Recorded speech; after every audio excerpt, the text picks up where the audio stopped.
এই স্বার্থপর দুনিয়াতে আমি সবসময় ভাবি আমার পাশে কেউ একজন আছে, হয়তো সে আমার ভালো সবসময় খুঁজে, জীবনের সবচেয়ে বড় বিপদে সে আমার পাশে থাকবে।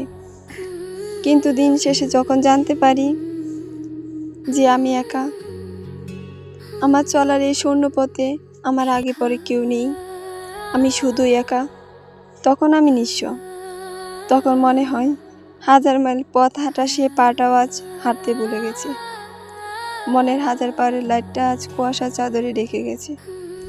সমুদ্রের পানির রাশি রাশি ঢেউগুলো আজ পাথরের স্তূপ হয়ে গেছে। হিমালয়ের বরফগুলো আজ চুলার ফুটন্ত পানি হয়ে গেছে। আসলে বিশ্বাস তো মানুষের বিশ্বাস ভেঙে গেলে মনের তৃপ্তি ভেঙে যায়, যা কখনো জোড়া লাগে না।